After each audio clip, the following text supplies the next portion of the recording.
ابھی گھر کے مسائل حل کریں گے، تیری زلفوں کی باتیں کل کریں گے، خلاؤں سے پلٹ کر آ گئے تو زمینوں کا سفر پیدل کریں گے۔ یہ وہ اشعار ہیں کچھ دن قبل اپنے سٹیٹس پر شیئر کیے تھے۔ نصیر بلوچ صاحب ایک بہت اچھے شاعر گزرے ہیں، تو ان کے یہ اشعار تھے۔ اسٹوڈنٹ ہیں وہ معلوم کرنا چاہ رہے ہیں کہ اس کی تشریح کیا ہے۔ حالانکہ تشریح واضح ہے، لیکن پھر بھی اس پہ کچھ گفتگو کرتے ہیں، اور اس حوالے سے آپ بھی اپنی رائے ضرور دیجیے گا کہ آپ ان اشعار کو پڑھ کر یا سن کر آپ کیا سمجھے ہیں اور آپ کی کیا رائے ہے، تو وہ بھی آخر میں ضرور آپ شیئر کیجیے گا۔ تو مجھے خیر جو بات سمجھ آئی ہے وہ یہ ہے کہ شاعر جو ہے اپنی پریکٹیکل زندگی کے حوالے سے بات کرنا چاہتا ہے، اور جب میچورٹی کی ایک عمر کو، ایک حد کو انسان پہنچ جاتا ہے جہاں انسان کو پتہ چل جاتا ہے کہ زیادہ اہمیت کن چیزوں کی ہے اور زیادہ ضروری چیزیں کون سی ہیں اور ثانوی نوعیت کی چیزیں کون سی ہیں، جب یہ ادراک اور یہ شعور انسان کو آ جائے تو پھر اس طرح کی باتیں انسان کرتا ہے۔ کیونکہ سروائیول کا سب سے پہلا ایشو ہوتا ہے انسان کے لیے۔ جب تک بڑے زندہ ہوں تو انسان کو شاید اس طرف توجہ اس کی مبذول نہیں ہوتی، لیکن جب ذمہ داریاں اس پر خود عائد ہوتی ہیں اور خود وہ ذمہ دار بنتا ہے، خود وہ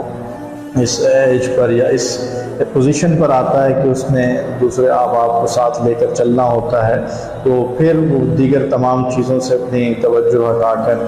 وہ پھر یہ کہتا ہے کہ ابھی گھر کے مسائل حل کریں گے، تیری زلفوں کی باتیں کل کریں گے۔ یعنی ابھی جو کام کرنے کے اصل جو ضروری ہیں، جو بنیادی ہیں، ان پر توجہ دینے کی ضرورت ہے۔ باقی ثانوی نوعیت کی جتنی چیزیں ہیں ان کو پھر بعد میں جب انسان اپنے بنیادی مسائل کو حل کرنے میں کامیاب ہو جائے تو پھر وہ اس طرف توجہ مبذول کرتا ہے۔ بہرکیف یہ شاعر کا اپنا نقطہ نظر ہو سکتا ہے۔ اور پھر آگے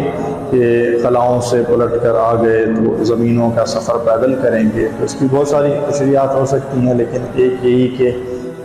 کسی بھی انسان کے مقاصد جو ہے بہت زیادہ بلند ہوتے ہیں، بہت زیادہ وہ سمجھتا ہے کہ اس کے لیے بہت زیادہ اس کو پرواز کرنے کی ضرورت ہے، بہت زیادہ محنت اور اسٹرگل کرنے کی ضرورت ہے، تو سارا فوکس اس کا اس طرف ہوتا ہے اور ہونا بھی چاہیے۔ اور اس دوران وہ دیگر غیر ضروری چیزوں کے لیے وہ وقت نکالنا یا وقت دینا وہ مناسب نہیں سمجھتا، اور وہ یہی سوچتا ہے کہ جب بھی میرے بنیادی مسائل حل ہو جائیں گے، میرے مقاصد مجھے حاصل ہو جائیں گے، تو پھر میں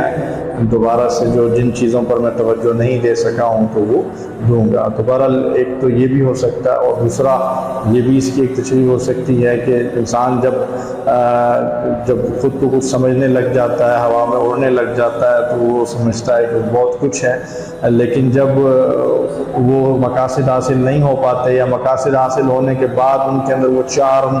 یا وہ کشش باقی نہیں رہتی، تو پھر انسان دوبارہ اپنی اصل کی طرف پلٹتا ہے اور پھر وہ بالکل نیچر کو قریب سے دیکھنا چاہتا ہے، انجوائے کرنا چاہتا ہے۔ تو بہرحال یہ تشریح بھی ہو سکتی ہے۔ اس کے ذرا ان اشعار کی ایک تشریح روحانیت اور تصوف کے حوالے سے بھی ہو سکتی ہے کہ جب انسان شعور کی منازل طے کرتا ہے اور فکر کے نتیجے میں انسان جب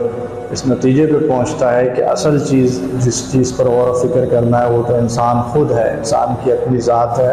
تو اس کے نزدیک بھی سب سے بڑا اور اہم مسئلہ اپنے آپ کو سمجھنا ہو جاتا ہے، اپنی ذات میں غور و فکر کرنا ہوتا ہے۔ تو پھر اس کیفیت میں بھی وہ کہہ سکتا ہے کہ ابھی گھر کے مسائل حل کریں گے، تیری زلفوں کی باتیں کل کریں گے۔ یعنی پہلے تو ہم اپنے اندر جو سوالات اٹھتے ہیں، جو بنیادی سوال ہر انسان کے ذہن میں اور شعور میں بیدار ہوتے ہیں، اور ان پر غور و فکر انسان کرے کہ اس کی حقیقت کیا ہے، وہ کس مقصد کے لیے اس دنیا میں آیا ہے،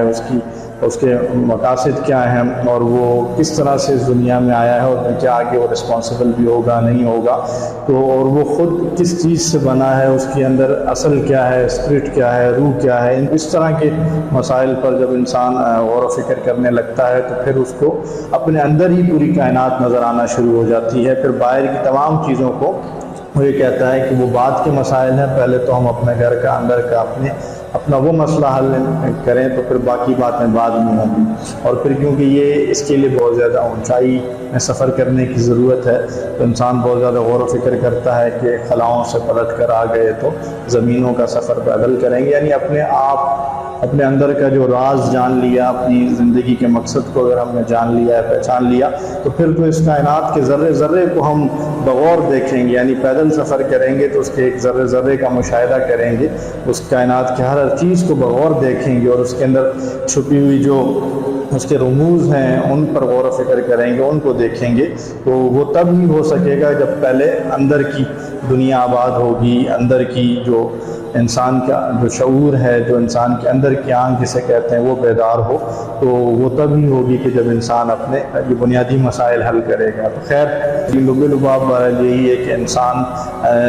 کچھ بھی ہو، وہ اس کے کچھ بھی خواہشات ہوں، کچھ بھی اس کے ڈریمز ہوں، لیکن جب بات سروائیول پر آ جاتی ہے، جب بات اپنے بنیادی مسائل کو حل کرنے کی آ جاتی ہے، تو پھر بہت ساری قربانیاں انسان کو دے کر اپنے اس بنیادی مسئلے کو حل کرنے پر انسان کا فوکس اور توجہ مبذول ہو جاتی ہے، چاہتے یا نہ چاہتے ہوئے، اور پھر باقی کاموں کو وہ بعد کے لیے چھوڑ دیتا ہے۔ لیکن اب وہ بات آتی بھی ہے یا نہیں آتی تو یہ وقت ہی طے کرتا ہے۔ اور کچھ لوگ ایسے ہوتے ہیں، وہ چاہتے ہیں کہ دونوں چیزوں کو ساتھ لے کر چلیں، تو ایسے لوگ بھی بعض اوقات کامیاب ہو جاتے ہیں کہ جو مینٹین کر سکیں، کیونکہ دونوں چیزوں کو مینٹین کرنا، ساتھ لے کر چلنا یقیناً مشکل ہوتا ہے، لیکن جو مینٹین کر جاتے ہیں تو وہ کامیابی کی طرف وہ بھی گامزن ہو سکتے ہیں۔ اور دوسری جانب جو دونوں انتہاؤں کو ہوتے ہیں، یا تو بالکل اصل مقصد سے ہٹ جاتے ہیں، یا پھر جو ہے وہ بنیادی مسئلے کو حل کرنے میں ہی اپنی ساری زندگی، اپنی جوانی، اپنا سب کچھ داؤ پر لگا دیتے ہیں۔ تو بہرحال دونوں تینوں قسم کی یہ چیزیں آپ کے سامنے عرض کی ہیں۔ اب آپ بتائیں کہ ان میں سے کون سی چیز آپ سمجھتے ہیں کہ ان اشعار کے اعتبار سے زیادہ درست ہے، اور آپ کا اپنا اس حوالے سے مشاہدہ یا اپنی رائے آپ کی کیا ہے، تو وہ بھی ضرور ہمارے ساتھ شیئر کیجیے گا۔ بہت شکریہ۔